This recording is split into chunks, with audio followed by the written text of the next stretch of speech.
Hey guys, I have a pretty unique build made from Steel Grasp, Thorns, and Bleeding, and we'll get into the nitty gritty, but first, let's see if it's any good.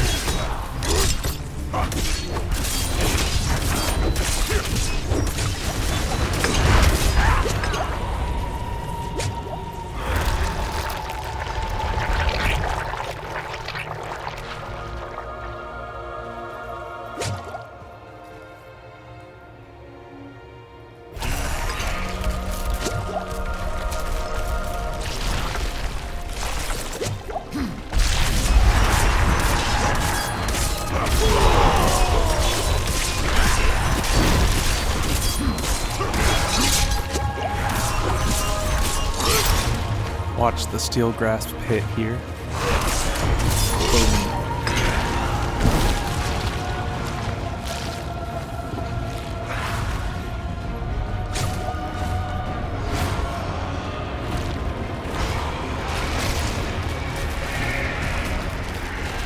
For the platforms portion of Lilith, I typically just run around the entirety of the map. That first one I go to the blood pool that's higher. Then I rinse and repeat, going counterclockwise almost always unless there's blood boil at the top. And then this part, when you see that break, you have to cut through so you have enough time to harvest that black stuff. You don't have to get as tricky as that. But yeah, that's the timing of that. Then always beware the cleave. This is why I like the 153% speed. It's perfect just to keep walking in circles and dodge all of the cleave hits. And this game goes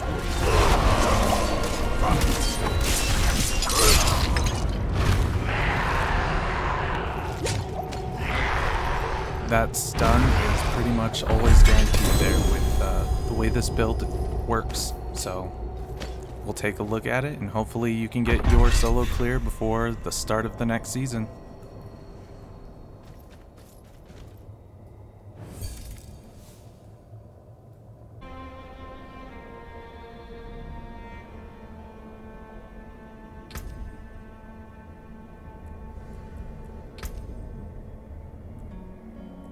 I'm hoping this build will be good for next season. With the 100% vulnerable uptime, it'll allow me to add to this as well. So let's get into where it's at now. The expertise, definitely two-handed axe expertise is the best, more so because you will be using the Ancient's Oath axe. Gives 15% increased damage to vulnerable enemies, which they will be vulnerable the entire time. So that's definitely a plus. Skill tree, straightforward. Flay as my base, one skill. I use this because it has 15% chance to make them vulnerable, just an extra chance, doubled with two-handed weapons, which I'm using the Oath. But the main thing we're getting from this is the damage reduction and then additional thorns.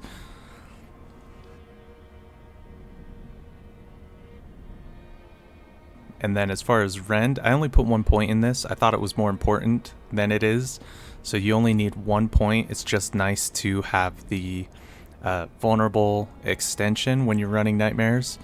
I thought about trying out Whirlwind as well, but it's not that helpful, especially when you can also get 12% increased damage to vulnerable enemies just from having that. So use all of the shouts, Rallying Cry, Challenging Shout. I only put 1 point into, and I use Strategic for both of them. We're just using this to rotate our shouts more and get additional health, which is always nice. 15% additional maximum health, Imposing, definitely put 3 into that. And then Tough as Nails, increase your thorns by 9%. And then take an additional 10% of the Thorns as Bleeding. This, I believe, is making my Thorns and Bleeding intersect as far as the damage. But I don't want to look too deep into that because it's too hard to confirm, and I'm not taking it off. Moving on, Swiftness, I put 2. It gives me that perfect amount of mobility as you saw against Uber Lilith's Cleave. So I keep it right there at 153, 154% speed. Of course, I use this. I want to be berserk as much as possible during this build, and we'll get into that. Warcry gives you that berserk, which is where all of our damage is coming from. So we want that as much as possible. The extra 10% damage would be nice, but it's not needed in any dungeons, and there's only one enemy when you're fighting Lilith, so just go for the Fortify. There's some benefits to it, so do it. We want all 3 shouts, and then I use Booming Voice, extend that duration, then 1 in each because I wanted a little bit of life heal for that top one. So we only need 1. Putting 3 into it is fun. And then dealing less damage, always good. Sometimes I'll throw some points in there depending how I'm feeling on playing. I'll remove them elsewhere. Speaking of, let's go to our next tree. Pit Fighter, 3 out of 3. You're using Steel Grasp to pull these enemies in, so you'll just have an extra 9% damage. Critical Strike is not extremely important in this build. The only reason I add it is to proc the Barber more consistently. But if you increase your attack speed, that wouldn't be necessary, and you can take those out and put it into extra heals or damage reduction from your shouts. Cut to the Bone. Bleeding effects deal 15% increased damage to vulnerable enemies, which is key here because we are proccing our bleeds on that vulnerable. But of course, only when we're berserk. And that's why we choose Fighter's Steel Grasp. That way, when we don't have Berserk, we can at least get it for 2 seconds to proc that, which is perfect with the Barber. And we'll get into that. So 1 into Thick Skin to get to counteroffensive. I max this out because I found I am more times than not getting that Fortify. So it's just extra damage. Heavy-handed, I don't know. I don't care. It's more helpful if you're using Gushing Wounds, but we want Unconstrained because we get an extra 60% damage just on everything while you're berserking. That is when you are really able to apply these hundreds of millions of damage. So that's the basic rundown of the build. Skill tree. Flay, Rend, Shouts, and Steel Grasp. Paragon time. For the base, I came back for health later in the game, but the most important thing here is the Exploit Glyph. You want that extra vulnerable damage. There might be somewhere better that you can put it, but 31%, it's doing it for me. I like where I have the rest of the glyphs, but this is important because your Thorns will actually trigger the vulnerable as well, so they are... any enemy you come across is vulnerable from start to finish, whether they hit you or you hit them. So it's beautiful. One of the reasons you want Thorns here. The first board I attached, none other than Blood Rage. Killing a bleeding enemy has 10% chance to give you Berserk. That might not be necessary, but the rest of the rare nodes are good, honestly. So yeah, maybe I'll take that out. Up to you. I use Marshal. It gives 1.2 seconds cooldown on your other shouts. So you start with, your War Cry, your health up. I forget what it's called, Challenging Shout maybe. And you end it with the one that makes you unstoppable. This will make the other ones come back sooner, and it's just great. You also get the additional damage to bleeding enemies and damage reduction. So I think having Marshal here is good. You get these sweet nodes, damage while berserking, where again you're getting your damage, and then damage to bleeding enemies. So really you just want to get them bleeding, and everything that follows will be huge. The next board, Decimator, gives you a lot of physical damage and vulnerable damage. The glyph we use here, Imbiber.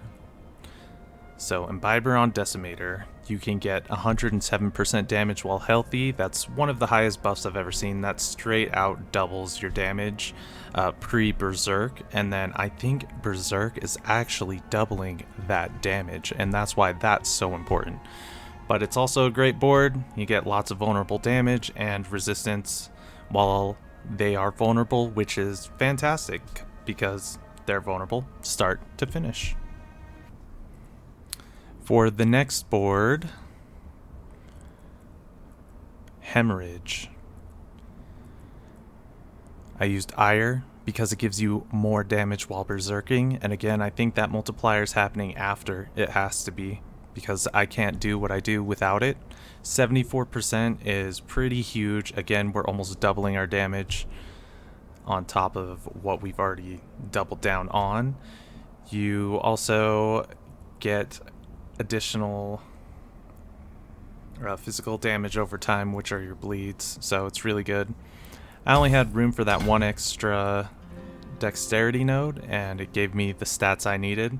I have a couple pieces of gear we'll look at after this that have all stats, but I didn't have to put too much. So exploit on the base, Blood Rage, Marshal, Decimator, Imbiber, and Hemorrhage, Ire.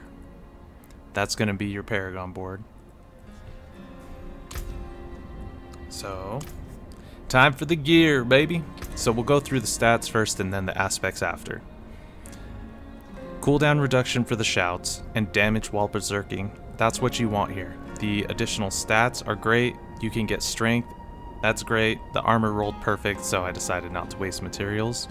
I used Rage of Haragoth, again for the shout cooldowns, but this also has additional physical damage. It rolled perfect. The Thorns help this build, and then damage reduction from enemies that are bleeding. That's everyone. So it's great. My gloves could probably be replaced because critical strike chance, again, not too important, but I like the attack speed, perfect. Strength, great. I suggest a different skill than Rend.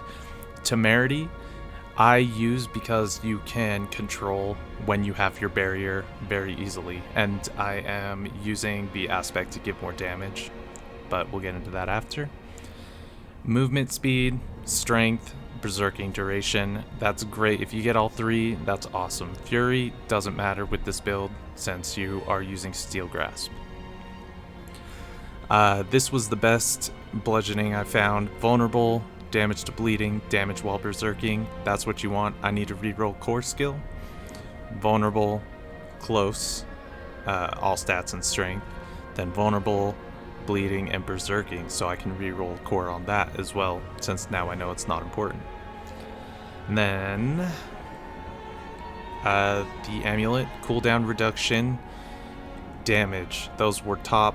I rolled movement speed, that's great. Healing received, it helps with temerity, but I would definitely suggest damage be your main focus.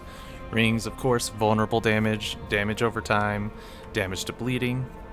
Again, vulnerable, damage to bleeding, damage while berserking. So I could probably get up better rings for this as well. Then Ancient's Oath, that's what you want. The higher chance you have for that slow, the more stagger you'll apply on bosses. I used my Wrathful Heart there. As you can see, 2.2 seconds. I think 2 seconds would be great on this. As you can see, I have the electric damage when you get a critical strike. Does nothing for me. Your skills have a chance to knock down, as my other heart does very little for me. If anything, I'm just getting increased stagger against bosses and Lilith, so that's pretty cool. The aspects, let's get into it.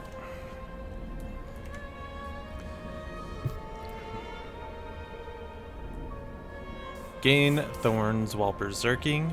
These Thorns are definitely applying with my bleeds, if not helping multiply it. So when Barber's triggered, I am certain my Thorns and bleeding are counting as a single tick, so when Barber ends, all of that damage is counted as a single hit, and it applies the bleeding multipliers to it. This is where we're getting all of that damage and why berserking's so important. So this is where berserking, inflicting 60% of that base damage as additional bleeding damage, comes into play. So here's the real magic, the real kicker. Oh, just kidding. I use this aspect, damaging with the core skill, to extend my duration of berserking, and that's about it. So that's what Rend's used for. A little bit extra damage and to keep berserk going. Obviously, you know what rage does. We're just trying to get those shouts cooled down. And then this direct damage against bleeding enemies can stun them. This is extremely helpful for the stagger, as well as one of these other aspects. It is just fantastic. When you stun, it applies the already bleeding damage as physical damage, and again, when the barber's running, it's applying that as a single hit.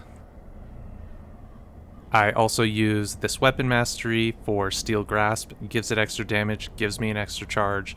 It's fantastic, since with the Ancient's Oath, you're getting 5 chances to stun. You're hitting them 5 times. I don't know if that's intended, but that's definitely what's happening here.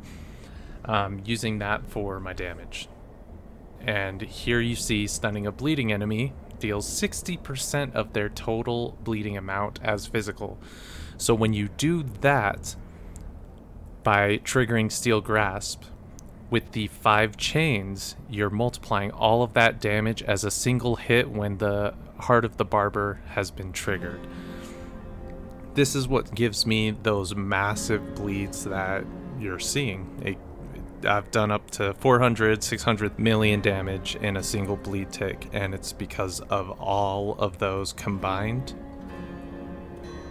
Temerity I use because I do the 25% damage when you have a barrier up, because that's just flat damage. It's easy to control. Your Barbarian often will be full health, and when they're bleeding, they give very little damage. So that's the base of the build. Kind of complex, kind of cool. Glad it worked out. I haven't really seen anything else like it. I've seen somewhat similar bleed builds, and I'm not sure how they're doing it, but this is how I did it. Started a Barbarian, didn't look up any videos, and I ended up with this powerhouse. I hope it helps you too. I used this build from level 1 up to level 100, so yeah, I hope it works. We'll look at the stats. If you want to save yourself the time on the math, I'm getting about 1,000% damage multiplier from the important damage multipliers like bleeding, berserking, vulnerable, damage while healthy, all of that. So yeah, I hope you liked this video. If so, like, subscribe, follow me on all the platforms. I appreciate you wasting your time on listening to me talk, and I hope these builds are really helping you guys out. And definitely can't wait to see what we come out with season 2. It's gonna be sick. Actually, who should I run? Sorceress or Druid? Leave it in the comments. Gang gang.